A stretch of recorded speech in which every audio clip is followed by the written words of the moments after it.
Joining us now is Spencer Rascoff, co-founder of Zillow, co-founder and chair of property startup Picasso.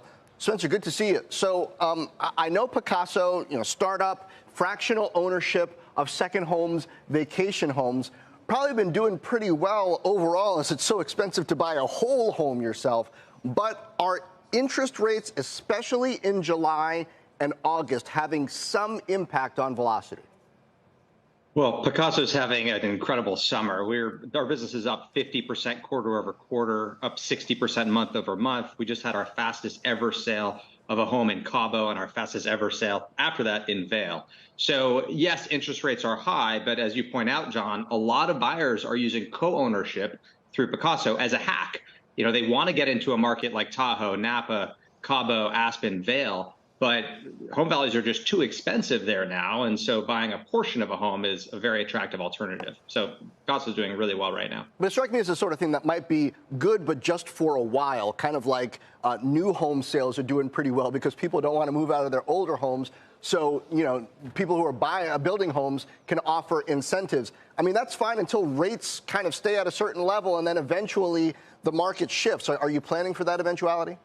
Well, we're betting that at Picasso, we're going to be able to create a new type of home ownership, and that co-ownership is just a much smarter, more sustainable way to own a second home. It lets you right-size your ownership of a second home. Instead of having it sit empty most of the year, you can buy an eighth or a quarter or a half of a home, and that allows you to only shoulder the burden of the appropriate portion of the operating expense of the home and also the initial cash outlay. So regardless of where mortgage rates are, we think it's a more sustainable way to own a second home. We had a huge tailwind through COVID where people really wanted to own a second home. And then now we have another tailwind with lack of affordability because, as you point out, home values are so high in these second home markets. So, I think it's just a better way to own a second home. Spencer, it's Morgan. It's great to speak with you. I'm curious about what this means for the company from an inventory standpoint. Are you able to buy, and the people that are buying into this fractional home ownership, are you able to get enough properties for all the demand you're seeing? It's a great question, Morgan. It's a challenge. I mean, these markets like Vail, Tahoe, Cabo, Miami, they are inventory constrained. So at Picasso, we work with new construction. We work with home builders and developers to bring new inventory online.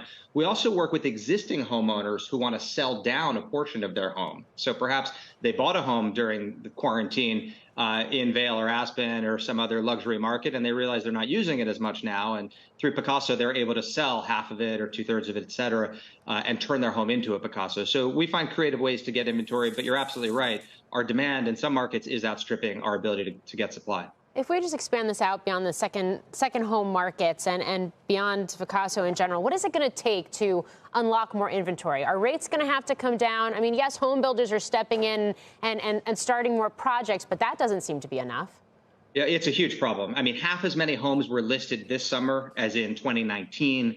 Homes went pending on average this summer in 12 days. That's about twice as fast as in 2018 or 2019. So we just do not have enough homes. And it's because of mortgage rate lock-in. It's because so many people have 2%, 3%, 4% mortgages, and they don't want to sell because then they would have to buy at a 6%, 7% mortgage today. What will cure this is a couple things. Number one, new construction.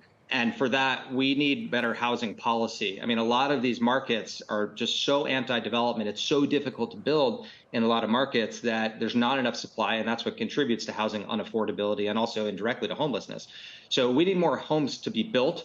But yes, we also need mortgage rates to come down, and they will. I mean, most experts are predicting we'll see mortgage rates back in the 6s by spring, maybe even in the 5s by summer, so by about a year from now. So we're probably at peak mortgage rates kind of in the low 7s right now, and they're going to start coming down. Spencer, eventually when home prices drop, what happens with Picasso? If one party who owns a portion of that home sells, does the home entirely get revalued, and does everybody else kind of have to take a valuation haircut in a way? And then what happens to the loans against that property? Yeah, so when when a Picasso owner wants to sell their home, they notify Picasso, and then the other Picasso owners have right of first refusal, on that sale. And if none of those existing owners want to buy that extra share, then Picasso lists it. We've had dozens of resales at Picasso already, and on average, they've appreciated about 10%.